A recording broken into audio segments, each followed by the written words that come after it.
सभी सम्मान के साथ मंच छोड़ देंगे। सांसद महोदय के उस मैच छोड़ दें और वहाँ से दूर हो जाए। मात्र यहाँ पर उपस्थित बाकी सभी वहाँ से दूर हो जाए। यूट्यूबर ब्लॉगर के से निवेदन दूर से अपना ब्लॉग बनाए। इलेक्ट्रॉनिक मीडिया को बार बार मैंने निवेदन किया है और बार बार संदेश भी इस मंच से दिया है। सम्मान्य सदस्य हमारे आज के मुख्य विशेष अतिथि के रूप में इसका वक्तव्य होना है। हमारे माकड़ी विकासखंड के थाना के टीआई महोदय को विशाल त्योहार के साथ हम आमंत्रित करते हैं कि वे आए और मंच में अपना बुड़ाल पेंता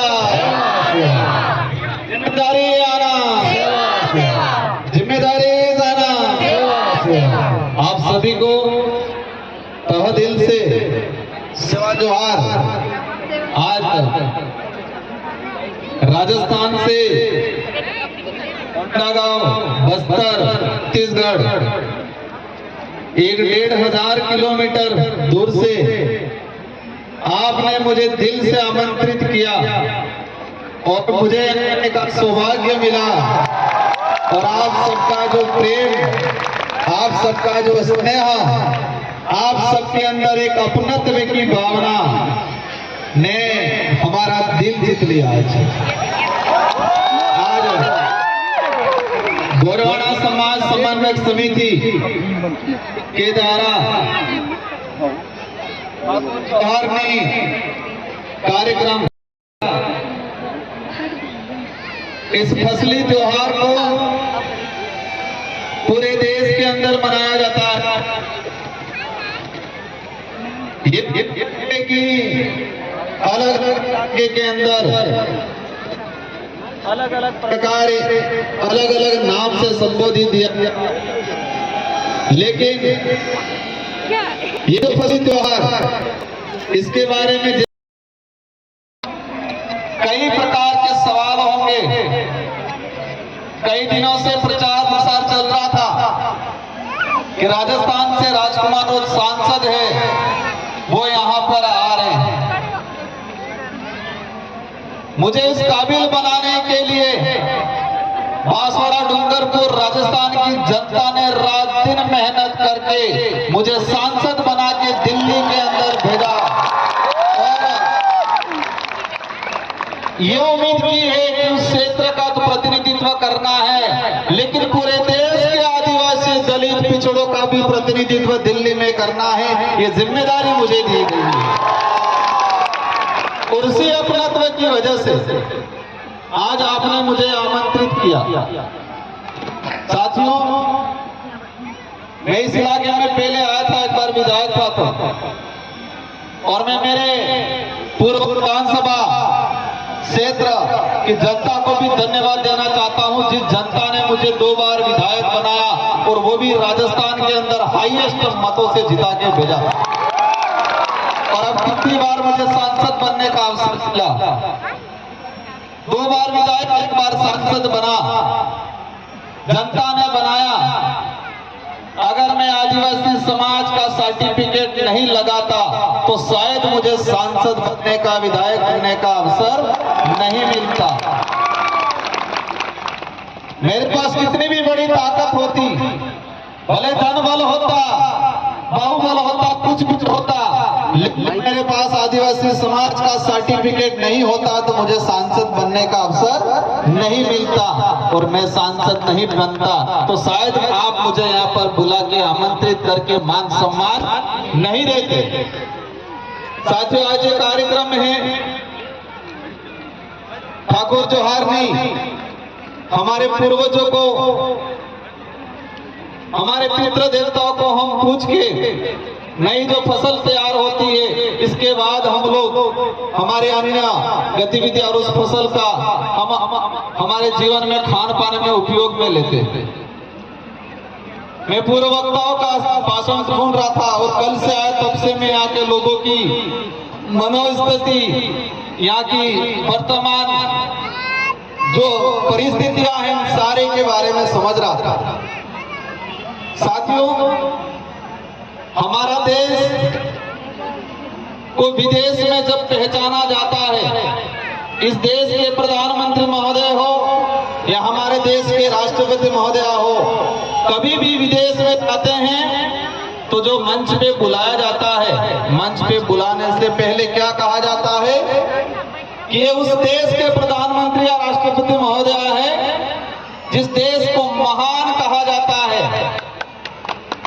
क्या संबोधन दिया जाता है कि इस देश के प्रधानमंत्री या उस देश के राष्ट्रपति महोदय है जिस देश को महान कहा जाता है, उस देश में अतिथि देवो भव कहा जाता है, मतलब मेहमान भगवान के बराबर होता है ये कहा जाता है। उस देश से हम ये आ रहे हैं, ये संबोधन दिया जाता है।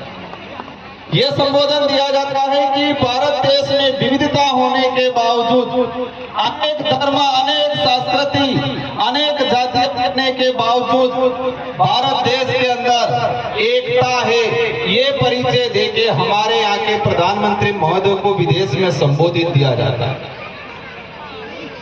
साथियों, अतिथि देवो भव हम सरकारी कार्यालयों में देखते हैं, हम सरकारी गाड़ियों के पीछे देखते हैं, सरकार के बड़े बड़े पोस्टरों में लिखा रहता है अतिथि देवो भव। मतलब हमारे गांव में, हमारे जिले में, हमारे देश में जो आया मेहमान, उसको भगवान के बराबर माना जाता है। लेकिन ये शब्द ओनली फॉर आदिवासी इलाके के अंदर ही वर्तमान में स्थापित है, आदिवासी समुदाय में ही स्थापित है, क्योंकि आदिवासी समुदाय के अंदर किसी भी गांव में, किसी भी घर में कोई भी अज्ञात व्यक्ति, अनजाना व्यक्ति चला जाएगा तो उसको मान सम्मान बिठाया जाएगा, पानी पिलाया जाएगा, चाय पिलाई जाएगी, भले पहचान नहीं हो इसके बावजूद पूछा जाएगा कि आप कहां से बराबर पहचान में नहीं आए। यही बात शहर में जाएंगे, अनजान व्यक्ति जाएगा, दरवाजे पे रोक लिया जाएगा, कौन हो, किस लिए आए हो, ये पूछा जाएगा, इसके बाद उसको प्रवेश दिया जाएगा। तो अतिथि देवो जो भव शब्द है वो कहीं न कहीं आदिवासी समुदाय की संस्कृति, समुदाय के रीति रिवाज और आदिवासी समुदाय के अंदर जिस तरह से हमारे अतिथि को आज एक देवो भव शब्द के संबोधन के हिसाब से लाया गया, तो ये अतिथि देवो भव आदिवासी समुदाय की संस्कृति से निकला हुआ शब्द है जो विदेश में आज प्रचलन में और हमारे देश का एक मजबूत शब्द के रूप में यूज किया जाता है। साथियों, एक सवाल आपके अंदर भी है, मेरे अंदर भी है कि सांसद देश में बहुत हैं, हमारे छत्तीसगढ़ में भी हैं, लेकिन आपने मुझे यहाँ पर क्यों बुलाया और मैं यहाँ पर क्यों आया, ये सवाल है। मैं जो समझता हूं कि मैं जो सांसद के रूप में हूं, लेकिन मैं ये समझता हूं कि मुझे जिम्मेदारी मिली है, जिस समाज का सर्टिफिकेट लगा के मुझे सांसद बनाया गया है उस समाज का कर्ज उतारना है, ये सोच के मैं रात दिन मेहनत करता हूं, काम करता हूं, इसीलिए आपने मुझे यहाँ पर बुलाया। साथियों, हमारे समाज की अगर बात करें ऐतिहासिक पृष्ठभूमि की, आजादी से पहले अंग्रेजों से लड़े, राजा रजवाड़ों से लड़े, सामंतों से लड़े, मुगलों से लड़े। अगर आजादी के पहले का चिट्ठा निकाल के देखते हैं तो इस देश में सबसे ज्यादा अगर कोई शहीद हुआ है तो आदिवासी समुदाय का व्यक्ति शहीद हुआ। भारत देश को आजाद कराने में अगर सबसे ज्यादा किसी का खून बहा है तो वो आदिवासी समुदाय का है, हमारे पूर्वजों का है। लेकिन दुख की बात यह है,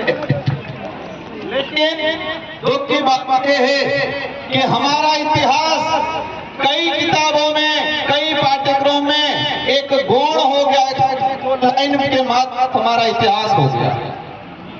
आजादी के बाद का अगर देखें, इस देश में अगर प्रतिदिन कई अत्याचार होता है, इस देश में विस्थापन होता है, तो सबसे ज्यादा अत्याचार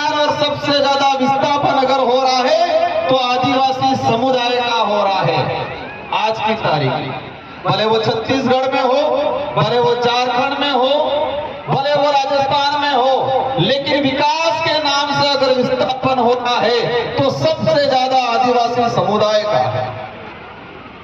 ये जो कागज पकड़ाया गया मुझे, हमारे आयोजन कमेटी ने बताया कि इन मुद्दों पे बात करना है। साथियों, हमारी जो संस्कृति है, परंपरा है, ये हमारी आइडेंटिटी है। अगर वो आइडेंटिटी नहीं रहेगी तो हमारी पहचान खत्म हो जाएगी, और पहचान खत्म हो जाएगी तो प्रमाण पत्र मिलना भी मुश्किल हो जाएगा, और प्रमाण पत्र मिलना मुश्किल हो गया तो हम अधिकारी नेता बनना भी मुश्किल हो जाएगा। इसलिए हमारी जो संस्कृति है, कई लोग पढ़े लिखे बनने के बाद, अधिकारी नेता बनने के बाद ये कहते हैं ये तो पुराने जमाने का काम है।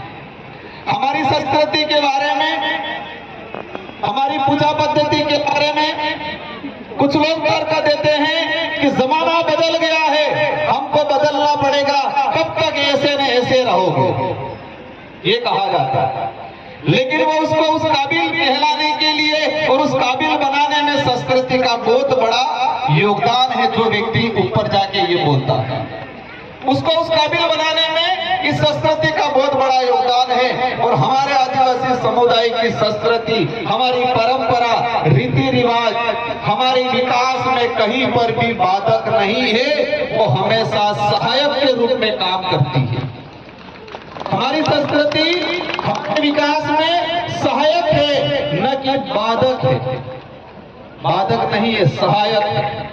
साथियों, इस देश दुनिया में जो माहौल बना है वर्तमान में, और छत्तीसगढ़ इतना सुंदर इलाका है, भौगोलिक दृष्टि से स्वच्छ है, यहाँ के लोगों का जो व्यवहार है, हमारे समुदाय के अंदर जो प्रेम भावना है, वो अन्य इलाकों से सबसे बढ़िया हमारे यहाँ के लोगों का दिल है, मन साफ है।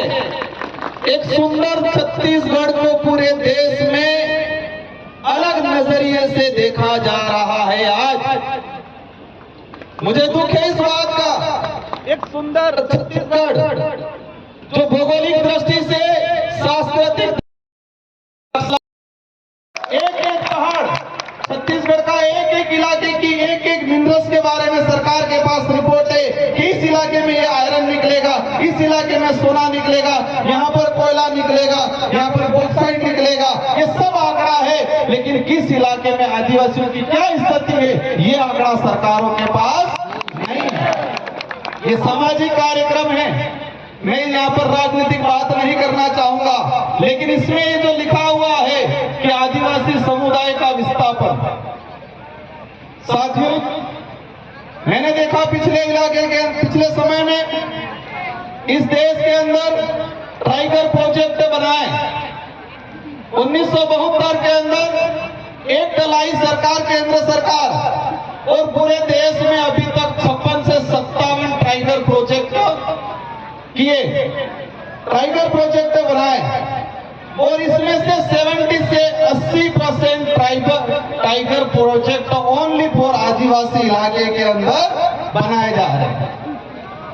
अब तक टाइगर प्रोजेक्ट के नाम से पूरे देश के अंदर पिछले जो समय निकला उसके अंदर हम निकाल के देखे तो 5,56,000 आदिवासियों को विस्थापित किया गया टाइगर प्रोजेक्ट के नाम से। आपके यहाँ पर भी शायद बीजापुर में टाइगर प्रोजेक्ट प्रस्तावित है। इससे चौंकन करने वाली बात, 1972 से लगा के 2021 तक 2.5 लाख आदिवासी विस्थापित हुए, लेकिन 2021 से 2024 तक मात्र 4 साल के अंदर 3 लाख लोग विस्थापित हुए, 3 लाख लोग विस्थापित किए गए टाइगर प्रोजेक्ट के नाम से। यहाँ पर माइनिंग होता है दबा के, हम देश के विकास में बाधक नहीं है, लेकिन जो विकास आदिवासियों का नाश करके किया जाता है वो विकास हमारी नजर में गलत है। हमने देखा पिछले इलाके के अंदर, फॉरेस्ट के अंदर जो आदिवासी रह रहा है वर्षों से, आजादी से पहले से, उसके लिए एनडीए की सरकार 2006 में फॉरेस्ट राइट एक्ट लाई। लेकिन छत्तीसगढ़ का ही मैंने आंकड़ा निकाला, पिछले 5 साल के अंदर 100 से 200 हेक्टेयर जमीन भी फॉरेस्ट राइट एक्ट के तहत आवंटन नहीं किया गया। लेकिन पूरे देश में वन विभाग की 18,982 हेक्टेयर जमीन प्राइवेट कंपनियों को दी। कितने? 18,982 हेक्टेयर जमीन प्राइवेट कंपनियों को फॉरेस्ट की जमीन दी गई। लेकिन एक बेचारा गरीब आदमी जो आजादी से पहले वन विभाग में रह रहा है, वो आज भी पट्टों के लिए तरस रहा है। आपके छत्तीसगढ़ के अंदर भी पिछले 5 साल के अंदर 2280 हेक्टेयर जमीन फॉरेस्ट की प्राइवेट कंपनियों को दिया गया। लेकिन छत्तीसगढ़ का आदिवासी समुदाय को 200-300 हेक्टेयर भी आज तक कितना चाहिए? उस आदमी को रहने के लिए 1 या 2 बीघा चाहिए, लेकिन वो भी आज तक नहीं मिल पाया है। साथियों, ये लड़ाई लंबी है, ये लड़ाई राजनीति करने की भी नहीं है। ये लड़ाई जो हमारे पुरखे लड़के गए, हम बिरसा मुंडा जी को याद करते हैं, गुंडाधर बाबा को याद करते हैं, तिलका मांझी को याद करते हैं। उन लोगों ने जल जंगल जमीन की लड़ाई लड़ी। हम जल जंगल जमीन का नारा जरूर लगा लेते हैं, लेकिन जल जंगल जमीन को उजाड़ कौन रहा है, उसके बारे में आज भी अनभिज्ञ। हमने देखा छत्तीसगढ़ के अंदर बड़ी बड़ी कंपनियां आई। आप सभी आंदोलन करते हो क्योंकि आपकी जमीन हड़पी जाती है, आपको विस्थापित होना पड़ा है। एक रिसर्च कंपनी का डाटा आया कि देश के अंदर जो आदिवासी समुदाय है, इसमें से 70% आदिवासी अपने जीवन काल में एक बार विस्थापित होता है। अपने जीवन काल में 100-150 साल के अंदर आदिवासी समुदाय एक बार विस्थापित होता है। एक सर्वे रिपोर्ट है। साथियों, हम विरोध करते हैं, आंदोलन करते हैं, लेकिन हमें यह भी ध्यान रखना है कि छत्तीसगढ़ इलाके के अंदर जो माइनिंग कंपनियां हैं, बड़ी बड़ी कंपनियां हैं, उस कंपनियों से चुनाव के दौरान इलेक्ट्रॉनिक बोर्ड के रूप में कौन पार्टियां चंदा ले रही है, उस पर भी जाना पड़ेगा। हमारा बेचारा बोला पाला आदिवासी समुदाय क्या समझेगा? इलेक्ट्रॉनिक बोर्ड, चुनाव के दौरान इलेक्ट्रॉनिक बोर्ड लीगली चंदा लिया जाता है। छत्तीसगढ़ के इलाके में माइनिंग करने वाली अधिकतर कंपनियों ने चुनाव के दौरान इलेक्ट्रॉनिक बोर्ड मतलब चंदा दिया, करोड़ों रुपयों में, 700-800 करोड़ के आसपास दिया गया। अब ये हमारा भोला भाला समाज कैसे समझे? साथियों, नारायणपुर के अंदर थल से मैं आया, मुझे जानकारी मिली, मैंने न्यूज़पेपर में पढ़ा था। हम सेना का सम्मान करते हैं। जितना आदिवासी समुदाय इस देश की आजादी में लड़ा है, जो शहीद हुआ है, जो आज तक जो शहीद हुए हैं, उनसे कई गुना है, हम सम्मान करते हैं। लेकिन आदिवासी समुदाय के अंदर सेना के प्रति गलत भावना लाने का काम वर्तमान में किया जा रहा है। वो भावना कैसे आएगी? क्योंकि आदिवासियों की जमीन के अगर सेना के कैंप लगाएंगे, थल सेना को यहाँ पर जो कैंप रेंज लगाया जा रहा है, तो आदिवासी और सेना के बीच में टकराव वाली स्थिति पैदा होगी। पैसा एक्ट में प्रावधान है, शेड्यूल 5 में प्रावधान है कि 5वीं अनुसूची अंतर्गत आदिवासियों की जमीन न सरकार ले सकती है, न ही कोई गैर आदिवासी व्यक्ति ले सकता है। ये किसमें प्रावधान है? शेड्यूल 5 में प्रावधान है।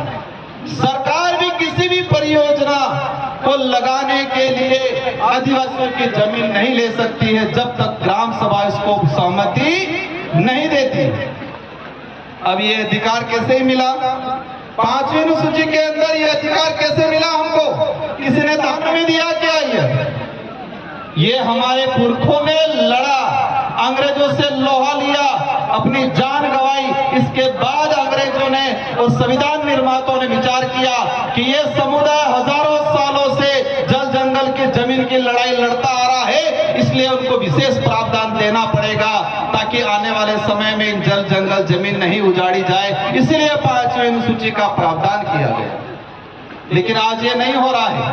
पेशा एक्ट की पालना नहीं हो रही है, शेड्यूल 5 के प्रावधानों की पालना नहीं हो रही है। बिना सहमति के हर जगह पे, मैं हसदेव गया था बीच में जब विधायक था, वहां पर जाके देखा फर्जी ग्राम सभा बना दिया गया। सरपंच को, ग्राम पंचायत को तो पता ही नहीं है, फर्जी ग्राम सभा बना दिया गया। इस तरह की जो गतिविधियां हो रही है, इस मंच में विराजमान सामाजिक संगठन और सभी पार्टियों के पदाधिकारियों से मेरा अनुरोध है कि हम जिस समाज का सर्टिफिकेट लगा के इस लेवल तक आए हैं, उसका कर्ज अदा करने का आपको काम करना है। आने वाले समय हम चाहते हैं हमारे देश का विकास हो, हम भी चाहते हैं हमारा देश विश्व में सबसे बड़ी ताकतवर शक्ति बने, लेकिन आदिवासियों को खत्म करके उसको ताकतवर शक्ति नहीं बना सकते हम। साथियों, लंबे समय से हमारे इस इलाके के अंदर देखा गया है फर्जी प्रमाण पत्र वाला।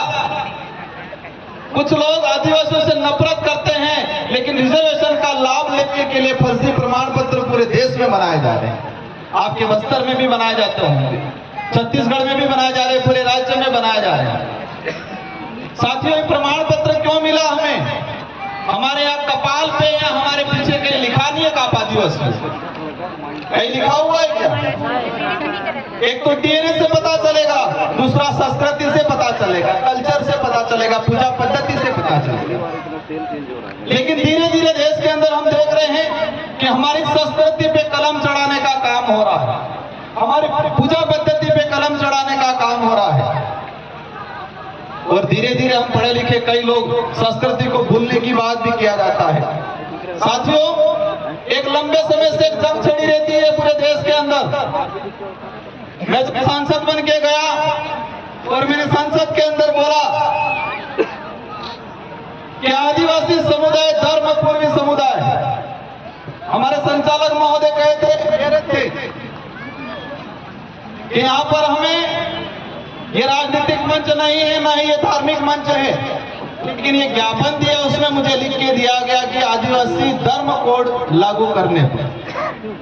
इस ज्ञापन में लिखा गया है कि आदिवासी धर्म कोड जारी किया जाए।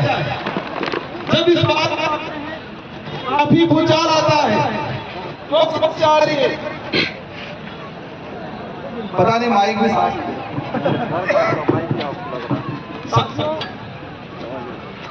मैं आज इस बस्तर इलाके के अंदर बड़ा गांव में आज पूरा माइक इधर इस यार समझ में नहीं आते, पहली बार ऐसा माइक हो रहा है। धार्मिक परंपरा को भी देखा है, जैन धर्म की परंपरा को देखा, हिंदू धर्म की परंपरा को देखा, ईसाई धर्म की परंपरा को देखा, बौद्ध धर्म की परंपरा को देखा है, लेकिन आदिवासी समुदाय की धर्म परंपरा, भक्ति परंपरा, हमारी पूजा पद्धति किसी भी धर्म से मेल नहीं खाती। इसीलिए अपनी आइडेंटिटी को लेके हिंदू है, न ईसाई है, न सिख है, न बौद्ध है, आदिवासी आदिवासी है। हमें आदिवासियों की संस्कृति, हमारी आप सभी के हमारी लड़ाई धर्म की भी एक बात को भी समझना है। हमारी लड़ाई हमारी संस्कृति बचाने की है, हमारी लड़ाई हमारा इतिहास को, वास्तविक इतिहास को आने वाली पीढ़ी को बताने की है, हमारी लड़ाई रिजर्वेशन की है, हमारी लड़ाई जल जंगल जमीन की है, हमारी लड़ाई आइडेंटिटी बचाने की है। लेकिन धर्म की बात इसलिए बार बार छेड़ी जाती है कि इस देश के अंदर हमने देखा कि आदिवासी समुदाय कई इलाके में ईसाई भी बना हुआ है, कई इलाकों में आदिवासी समुदाय, महाराष्ट्र का कुछ इलाका उधर मुस्लिम भी बना हुआ है, कुछ इलाकों में आदिवासी समुदाय हिंदू भी बना हुआ है, कुछ इलाकों में आदिवासी समुदाय सिख भी बना हुआ है। इस देश के प्रत्येक कोने में हर इलाके में आदिवासी समुदाय है, लेकिन अलग अलग धर्मों में बटा हुआ है। इसी वजह से छत्तीसगढ़ या बस्तर या किसी झारखंड में आदिवासी समुदाय पे अत्याचार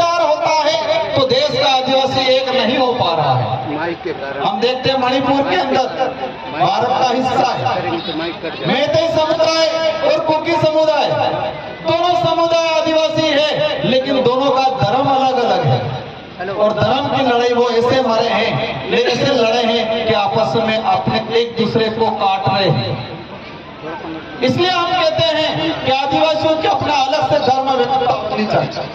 कोई किसी को कुछ मानना है माने, हमें कोई दिक्कत नहीं, जिसको जो मानना है। इस देश का संविधान इसलिए हर व्यक्ति को अपने हिसाब से धर्म मानने का अधिकार देता है। और इस देश का पहला उदाहरण भीमराव अम्बेडकर जी अपन सब जानते हैं।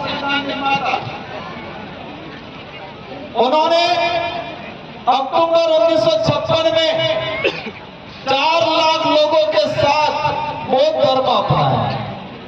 कौन सा धर्म अपनाया? बौद्ध धर्म। क्योंकि संविधान राइट देता है कि हर व्यक्ति को हिसाब से मानना है। लेकिन यह सच्चाई है कि आदिवासी समुदाय की अपनी धर्म परंपरा, अपनी पूजा पद्धति अनेक धर्मों से अलग है और सभी धर्मों से पहले है। जिन धर्मों का निर्माण ही नहीं हुआ उस समय से आदिवासी समुदाय अपनी पूजा पद्धति करता है। लेकिन ये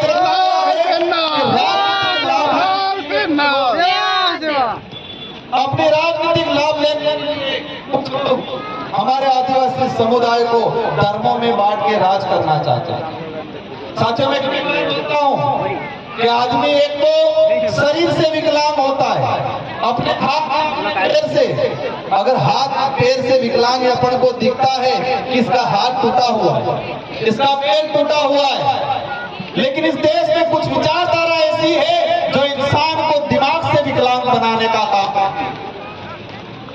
मेरी बात को समझे होंगे आप? निकलने मत देना है। इस देश में कुछ विचारधारा ऐसी है जो हमारे समुदाय के कुछ लोगों को दिमागी रूप से, मानसिक रूप से विकलांग बनाने का काम करते हैं।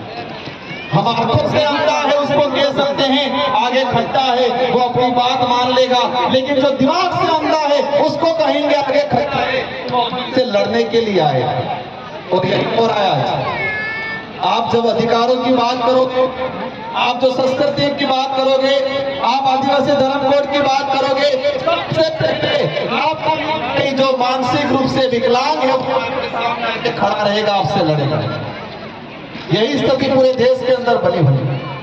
साथियों, रिजर्वेशन की बात करें, हमें ये दिक्कत है आज तक हमारे आदिवासी इलाके के अंदर अनेक कथा होती है, कुछ पार्टियां भी कराती है, हमें कोई दिक्कत नहीं, लेकिन हम ये चाहते हैं कि आदिवासियों का भला चाहते हो, आदिवासियों का भला चाहते हो तो दूसरी कथाएं लगे नहीं लगे, लेकिन संविधान की कथा भी लगाया करो कभी कि आदिवासियों के क्या क्या अधिकार है वो भी बताने की बात।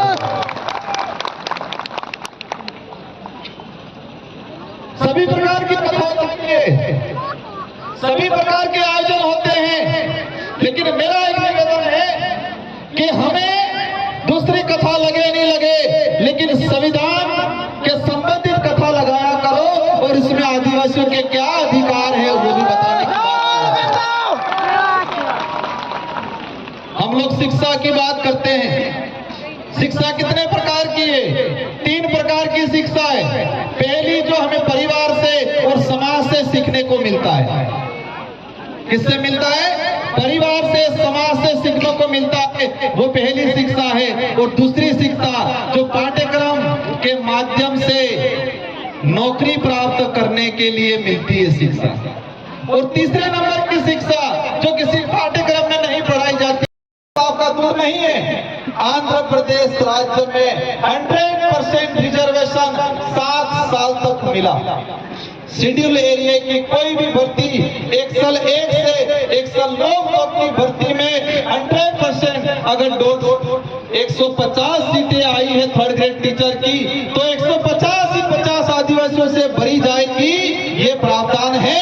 और आंध्र प्रदेश में 7 साल तक लागू रहा, आंध्र प्रदेश के लोगों को मिला। अगर संविधान में प्रावधान नहीं होता तो आंध्र प्रदेश में 7 साल तक नहीं मिलता। अब खत्म कैसे हुआ? कुछ लोग विरोधी लोग हाई कोर्ट गए, सुप्रीम कोर्ट गए, वहां मैनेज होके वो मामला आज सुप्रीम कोर्ट में अटका हुआ।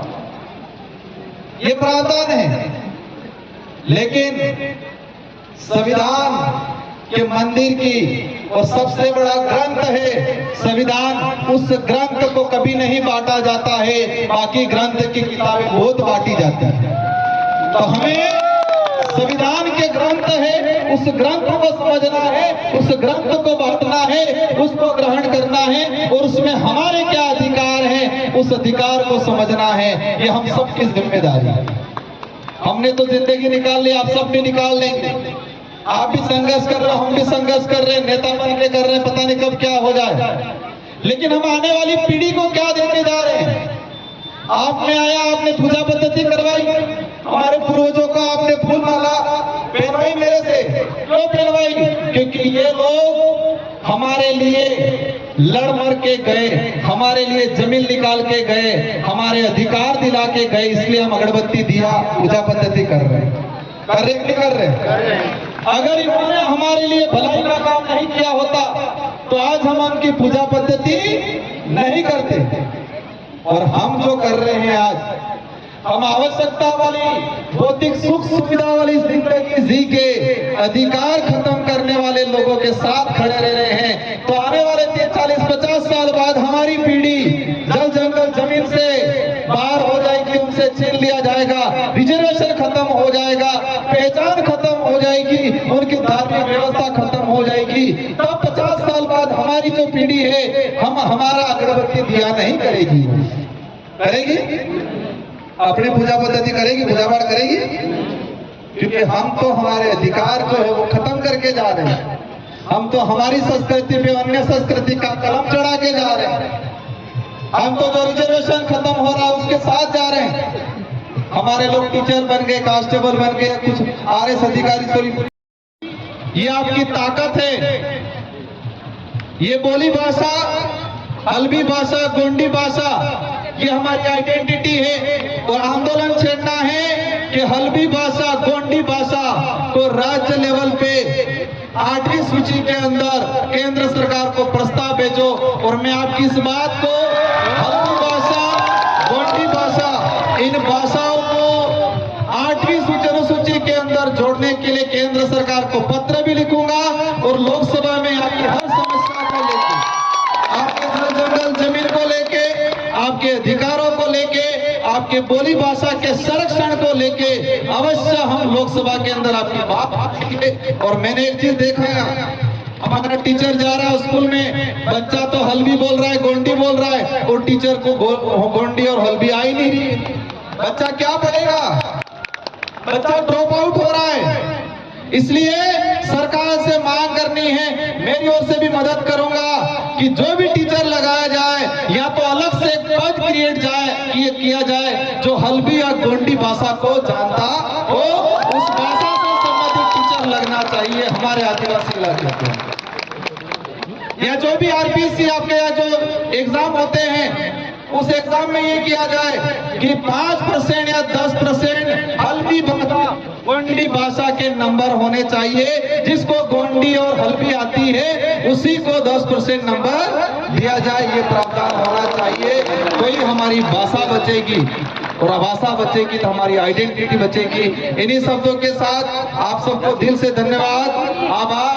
आप सभी से अंत में यही अनुरोध है कि अब हमारे बच्चों को पढ़ाना है, हमारे बच्चों को हमारे हक अधिकार को जानने के लिए कहना है। इन्हीं शब्दों के साथ मंचासीन अतिथि, सारी हमारी नारी शक्ति, सारी महिलाएं, पुरुषों कि हमारे अंदर आदिवासी होनी चाहिए। हम गोंड है, आप पुराव हो, आप अन्य समुदाय हो, लेकिन आदिवासी के नाम से सभी को एक होने की जरूरत है। अगर देश लेवल पे हमें समुदाय को आत्मनिर्भर बनाना है, तो इन्हीं शब्दों के साथ आप सबको धन्यवाद। मैं भले राजस्थान से सांसद हूँ, लेकिन छत्तीसगढ़ की, बस्तर की, कोई भी महाराष्ट्र की, हम लोग राजस्थान के अंदर आंदोलन करेंगे और देश की संसद के अंदर भी आपकी बात को उठाएंगे। इन्हीं शब्दों के साथ आप सबको धन्यवाद, आभार। जय जवाहर, जय भारत, जय संविधान।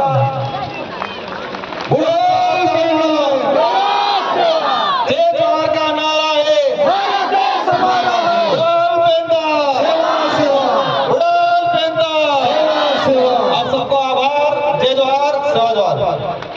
बहुत बहुत धन्यवाद। एक बार जोरदार ताली बजा देते हैं। गुलाल बेटा हमारे बीच में बहुत ही सुंदर हमारे अतिथि के द्वारा काफी बढ़िया यहाँ पर उद्बोधन दे रहे थे। और इसी बीच हमारे बीच में पूर्व सांसद दिनेश कश्यप जी का आगमन हो रहा है। एक बार जोरदार ताली बजा दीजिएगा जो हमारे बीच में अतिथि के क्रम में यहाँ पर उपस्थित होने जा रहे हैं। उनके समस्त पदाधिकारियों के साथ सम्मान